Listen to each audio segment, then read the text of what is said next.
Hello and welcome.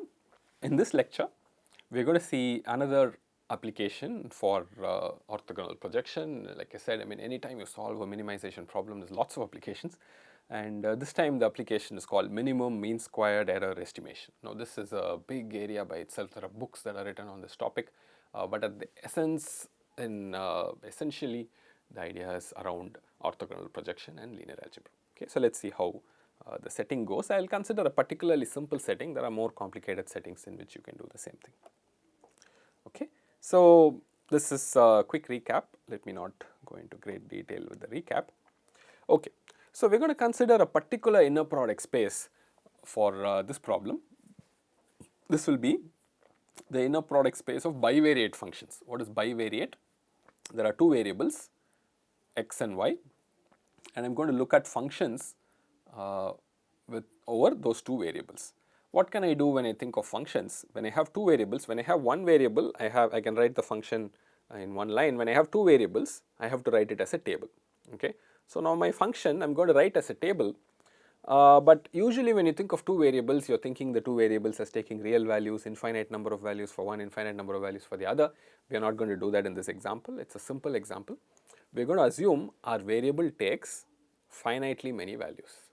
Okay, it will take finitely many values in one variable and the finitely many values in the second variable. Okay, in fact, if you look at my example, I have said one variable takes only m possible values, another variable takes only n possible values.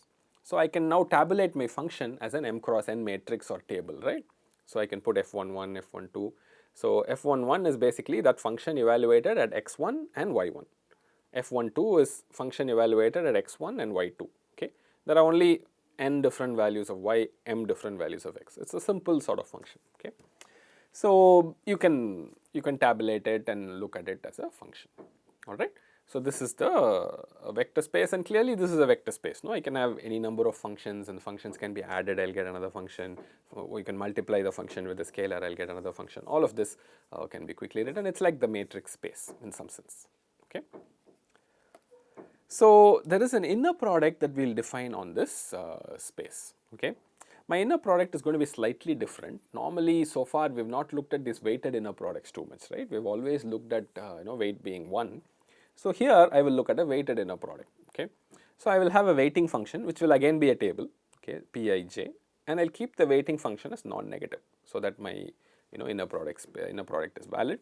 I'll define my inner product of two functions f and j, two tables f and j, two matrices f and g in this fashion. Okay, sum over all ij, pij times fij times gij.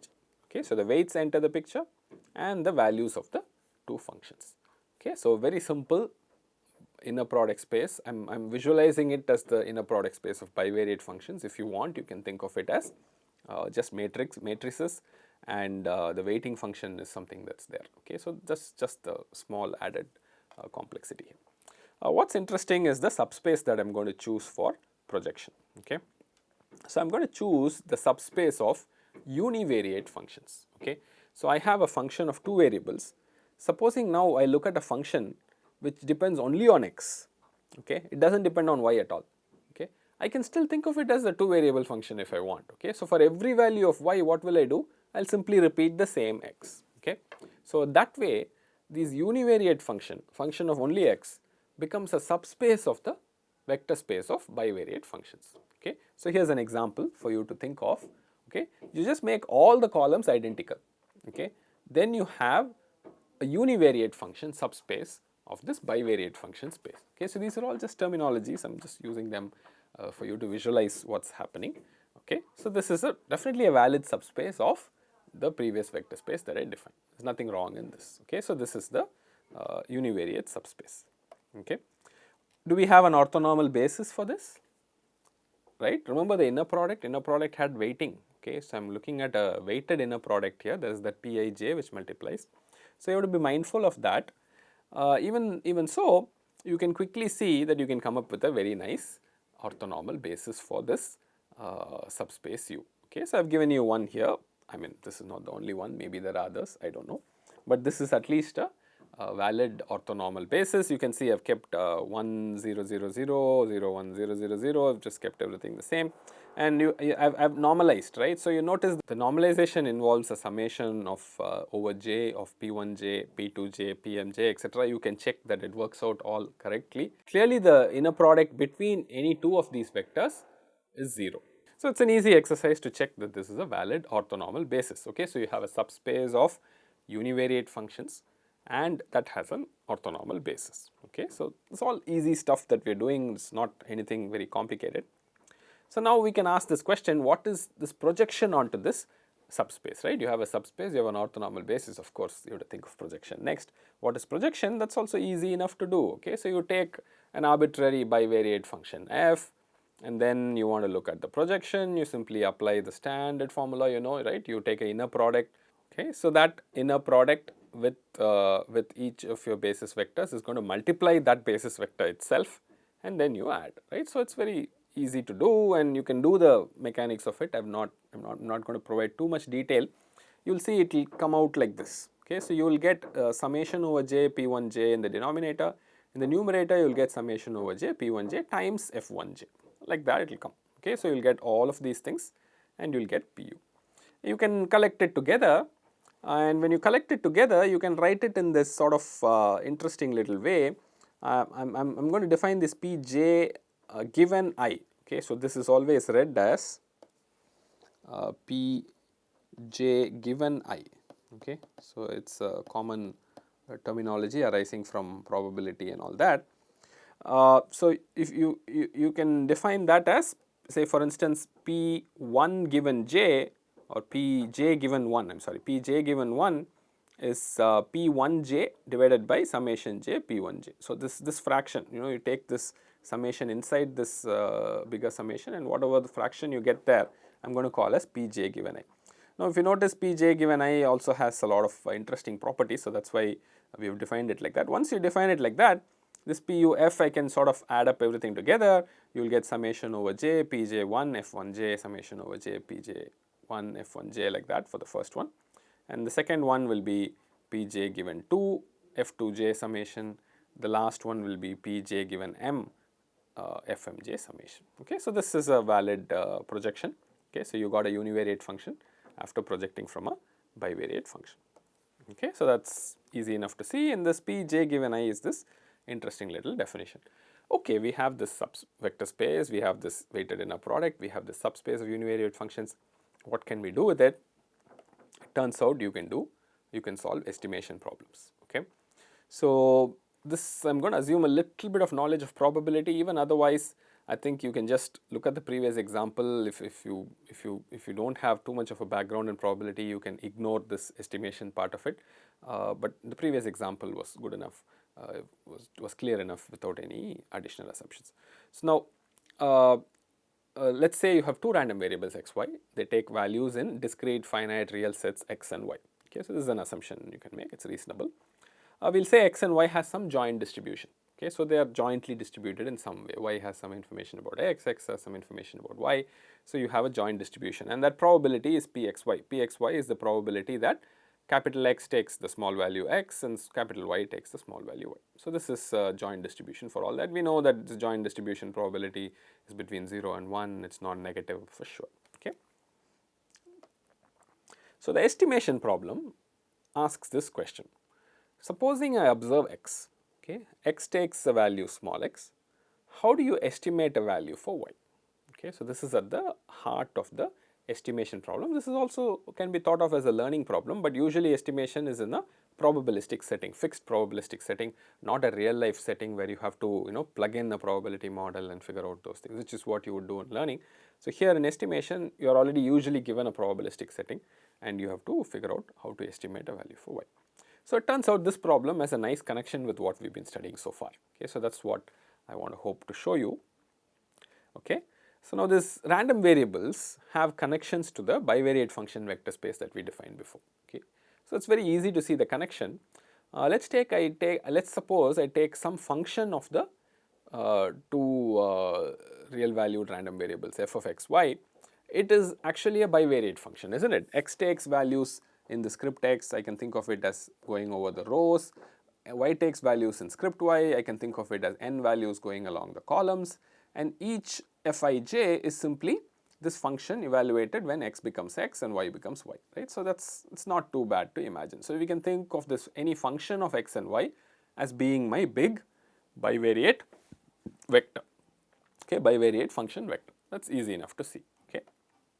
And there is also the subspace, which is very well defined. Subspace is functions of all real valued functions of x alone, okay, and this again this picture of this column repeating comes into the picture. The same thing as before, okay.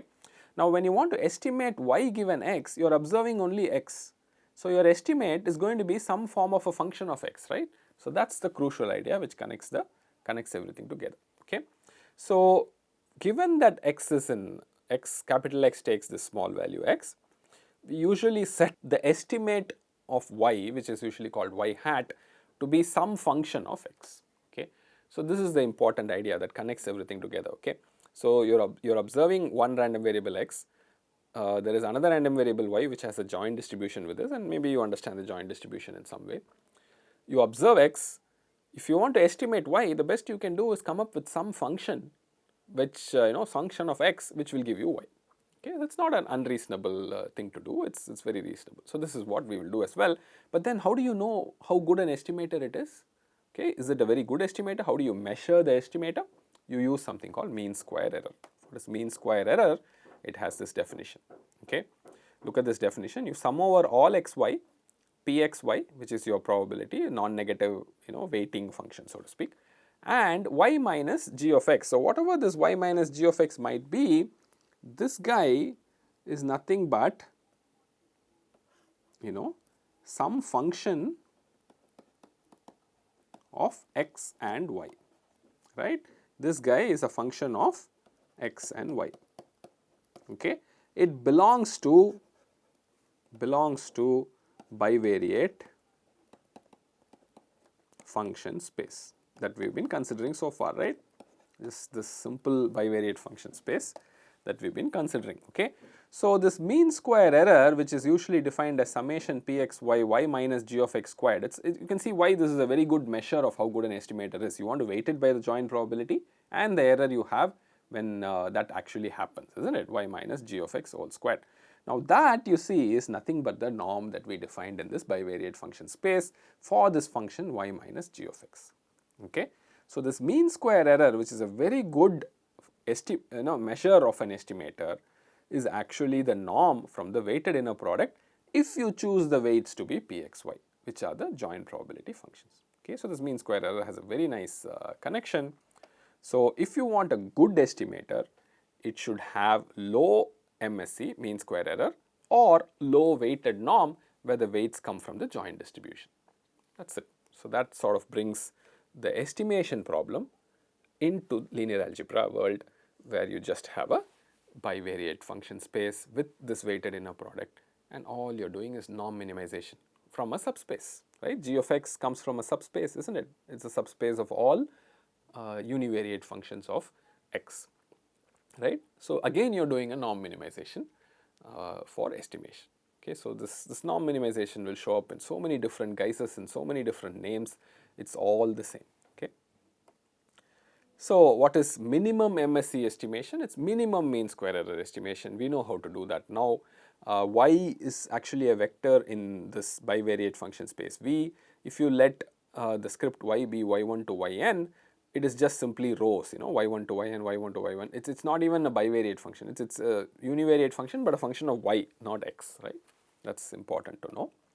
G of x is closest, if you want to do minimum mean square error estimation, it is the closest to y, okay, the closest vector in U which minimizes norm y minus g of x squared, right.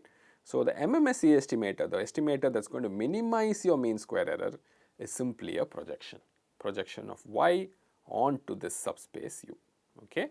How do we do projections?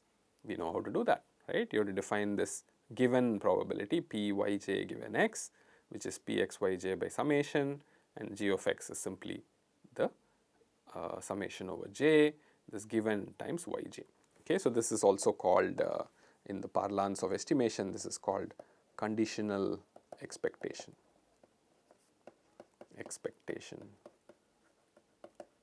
of y given x.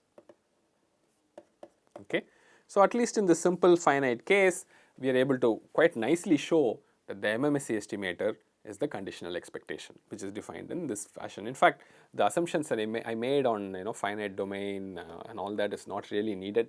As long as you can extend, as long as the inner product space is still valid, you can see why this will always be true, isn't it? So, it will work out quite decently. Okay.